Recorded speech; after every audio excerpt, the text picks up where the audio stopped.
and welcome to Hawaii Port of Call. I'm Kala'i Miller. Each and every week, we'll be bringing you what's happening in Hawaii today. These islands are a very unique and special place, and we want to share with you those things about our island home that make us feel lucky and privileged to live here. We'll have entertainment, information, music, and even share with you some local comedy. So kick back, hang loose, and enjoy with us another adventure in paradise.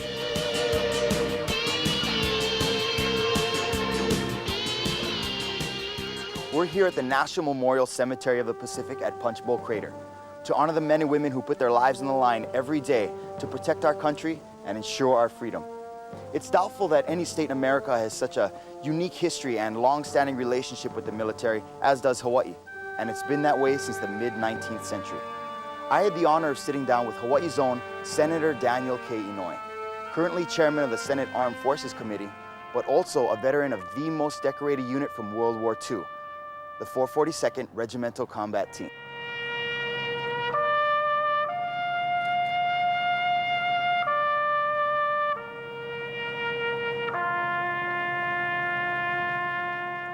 Good morning, Senator. Now, at a very young age, you had some incredible life experiences. How have they shaped you? Well, it's obvious it was a turning point in my life.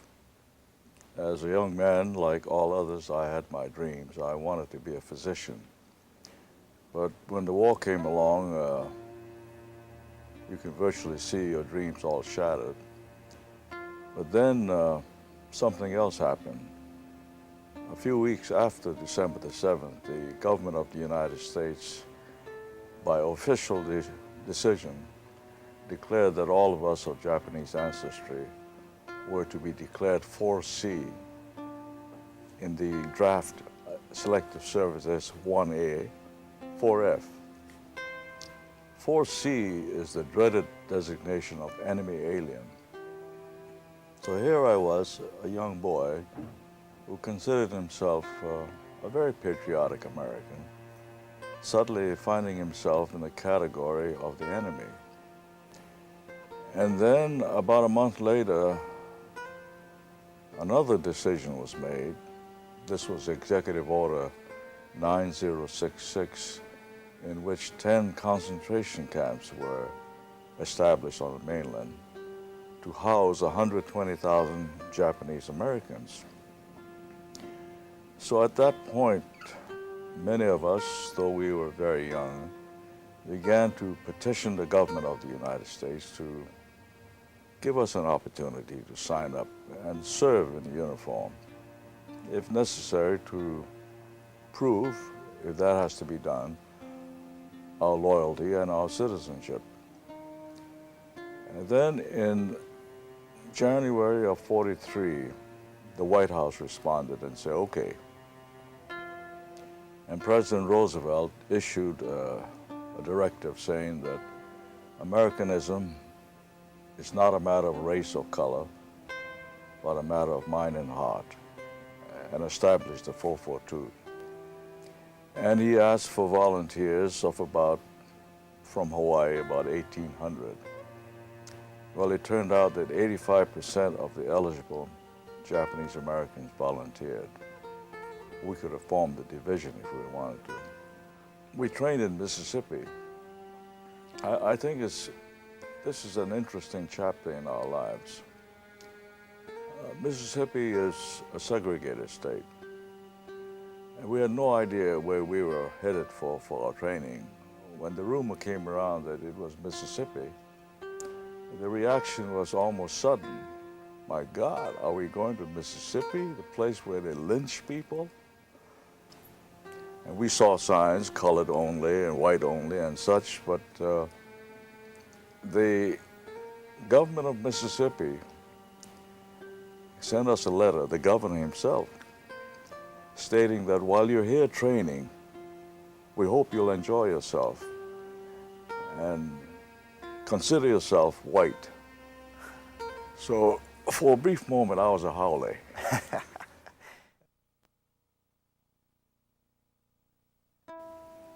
And so we headed off. Our group went to Africa and from there to Italy and France. I was 18 at that time, so I was proud to be a corporal, then I became a sergeant. I had the distinction of being the best shot in my platoon. Yet I had no training before my military service, but somehow I was a good shot. And one thing led to another. One thing about combat, people die. And when someone dies or gets wounded, the next person takes over. So one day I'm a sergeant, next day I'm a platoon leader, and before you know it, you're an officer. And on my 20th birthday, I became an officer. What is the legacy of the 442nd to the United States, and what can we learn? In the case of the 442nd, at the end of the war, we were declared to be the most decorated unit in the history of the Army. Most casualties. We have, for example, 22 Medals of Honor in one regiment. If you got 3 of them, you're doing pretty well, but that's the way it turned out. And so for me, it was not only a proud experience, but one that taught me the value of what we are. I can hear their voices soft and clear. I can feel their presence all Those around sacrifices were not in vain. I feel now that They are with me. our sons and daughters and our grandchildren I can see deserve their faces the recognition of being I a true can American. see them stand before me now. They're the ones who gave their lives for freedom, and I sing to honor them now. And that's the reason why America is free today. Forget. Let us always remember those who paid the price are the angels. And this guy is as young as us, 17, 18, 19 years old. He sacrificed his life to protect and preserve the freedom all of us enjoy. And they are brother, sister, husband, wife. They're the ones who made the final sacrifice so that we can build a better life. He can be killed by you, or he can kill you. Now, with that in mind, I would say war is not the answer to a permanent peace. Those who paid the price are the angels with us here tonight. I see them flying into the dawn's early light, and they carry the lamp of hope. Remember us as we were then, not as we are now. The night.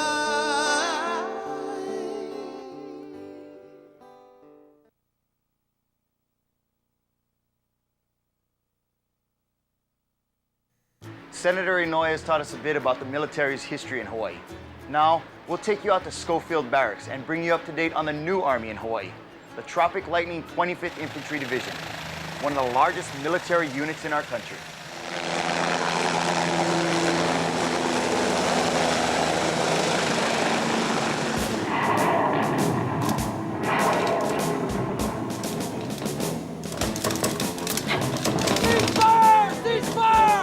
Wow, that's an amazing new way to train. Lieutenant Thomas, can you tell us where we're at today? Yes, we're in a engagement skills trainer here at Schofields Barracks, Hawaii. We call it the Strike House. It's a great way for the 25th Infantry Division to leverage technology to maximize training for small units like my squad.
Now, we'll share with you an amazing tribute from Hawaii's premier ukulele virtuoso, Jake Shimabukuro.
The USS Missouri, also known as the Mighty Mo, is America's most famous battleship. It was on her deck under the watchful eye of those big 16-inch guns that General Douglas MacArthur accepted the surrender of the Japanese Empire to end World War II over 50 years ago. She continued to serve her country in the Korean War and in Operation Desert Storm off the coast of Kuwait. But now, she has earned a well-deserved rest here at Pearl Harbor, where she watches over the USS Arizona Memorial. The USS Missouri is the world's most famous battleship. Her illustrious career spanned 3 wars and was marked by history-making events that made her a national icon. The gigantic Missouri is one of the 4 Iowa-class battleships. Stretching nearly 3 football fields in length and weighing 58,000 tons, she was the last active battleship in the world. The Missouri played a key role in pivotal battles, first at Iwo Jima, then at Okinawa. During the Okinawa campaign, the Missouri came under repeated attacks by Japanese kamikaze pilots. The Missouri went to war again, this time in Korea. She played a key role in the vital Incheon invasion by providing gunfire support for ground forces. And when the Communist Chinese joined North Korean forces, the Mighty Mo contributed to the successful evacuation of Marines at the port of Hungnam, providing devastating gunfire support with her powerful 16-inch guns. By the 1980s, battleships were considered obsolete and too expensive to operate. Yet the Missouri's heavyweight design, her 17-inch armor plating and 16-inch guns actually conformed to modern warfare, and there was no greater symbol of our naval forces. By 1992, the battleship era had indeed ended. For her last cruise, the USS Missouri led a parade of ships into Pearl Harbor on December 7, 1991, the 50th anniversary of the attack on Pearl Harbor, as a tribute to the fallen sailors of the USS Arizona and other ships in port that day. And now, the world's most famous battleship is open to the public here in Pearl Harbor, across from the USS Arizona Memorial, the two together acting as dramatic symbols of tragedy and triumph, with the Missouri symbolizing the end of World War II and the beginning of a new era of friendship and cooperation in the Pacific. I pledge allegiance to the flag of the United States of America and to the republic for which it stands, one nation under God, indivisible, with liberty and justice for all. We'd like to dedicate this next performance to the heroes of September 11th. This tribute, entitled Our Nation in Song, is yet another example of how, in times of crisis, Americans come together and prove once again that this is the greatest country on earth. Our warmest, heartfelt alohas go out to those affected by this tragedy. Our thoughts and prayers are with you. Singing Our Nation in Song, here is Disguise. Sometimes it feels like a dream, but in the darkest night we must still believe. When you feel you've lost it all, we must all stand tall and reach deep inside. They will never take our pride. We must stay strong, we can go on. A nation in song. Hold our heads up high. Reach for the sky. Let's join as one and overcome.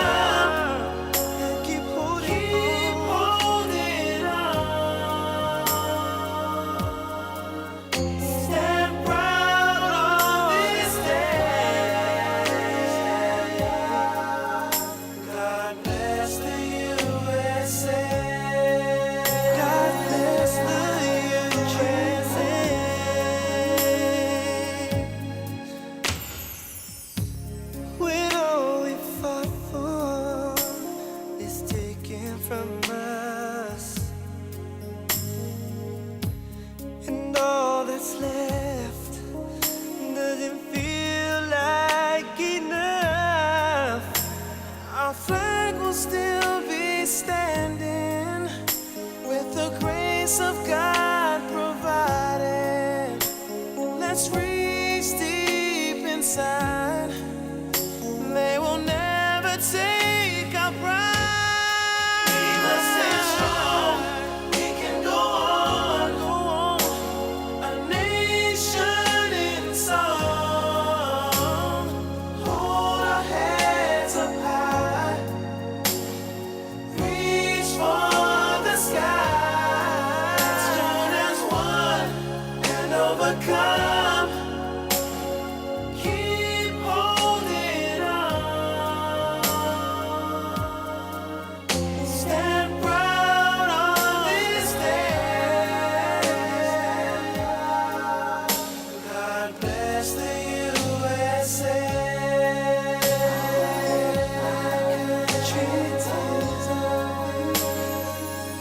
Sweet land.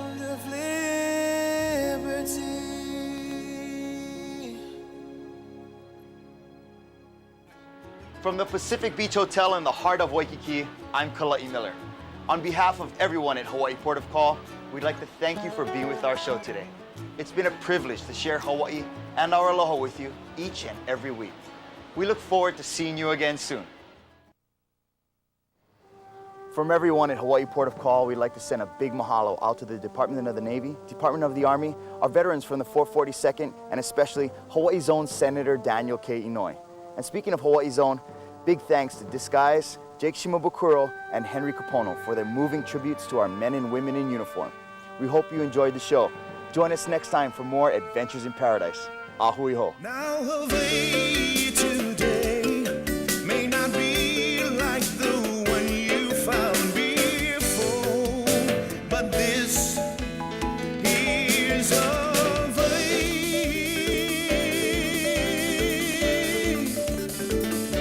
Hawaii today, while love still flows and our flowers grow, the sun shines every day.